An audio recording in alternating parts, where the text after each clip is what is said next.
ఏపీని అతలాకుతలం చేసిన మొంతా తుఫాన్ బలహీనపడి తీవ్ర వాయుగుండంగా మారి తెలంగాణ వైపు దూసుకొచ్చింది. దీని ప్రభావంతో తెలంగాణలోని కొన్ని జిల్లాల్లో అత్యంత భారీ వర్షాలు కురుస్తున్నాయి. మరికొన్ని జిల్లాల్లో భారీ నుంచి అతి భారీ వర్షాలు కురిసే అవకాశాలున్నాయి. తెలంగాణలోని ఏ జిల్లాల్లో ఎలాంటి అలర్ట్స్ ఉన్నాయో ఒకసారి ఇప్పుడు గమనిద్దాం. తీవ్ర వాయుగుండం దాటికి హన్మకొండ, వరంగల్, మహబూబాద్ జిల్లాలో అయితే రెడ్ అలర్ట్ ప్రకటించారు. ఈ జిల్లాలో అత్యంత భారీ వర్ష సూచన ఉంది కాబట్టి ఖచ్చితంగా అత్యవసరమైతేనే తప్ప బయటకు రావద్దని చెప్తున్నారు వాతావరణ శాఖ అధికారులు.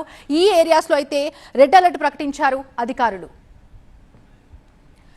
ఇక ఆరెంజ్ అలర్ట్ విషయానికి వచ్చేసరికి సూర్యాపేట, జనగామ, భువనగిరి, సిద్దిపేట, రాజన్న, సిరిసిల్ల, అలాగే కరీంనగర్, పెద్దపల్లి, జయశంకర్, భూపాల్పల్లి, మంచిర్యాల, జనగామ, సూర్యాపేట, యాదాద్రి, భువనగిరి ఈ ప్రాంతాల్లో అయితే ఆరెంజ్ అలర్ట్ ప్రకటించారు. అంటే మోస్తరు నుంచి భారీ నుంచి అతి భారీ వర్షాలు కురిసే అవకాశాలున్నాయని చెప్తున్నారు అధికారులు. అత్యవసరమైతే తప్ప బయటకు రావద్దని చెప్తున్నారు. అంతేకాదు బయటకు వచ్చే పరిస్థితులు కూడా లేవని చెప్తున్నారు. సూర్యాపేట, యాదాద్రి, జనగామ, జయశంకర్, భూపాల్పల్లి, కరీంనగర్, పెద్దపల్లి, మంచిర్యాల జిల్లా ప్రజలు జాగ్రత్తగా ఉండాల్సిన సమయం.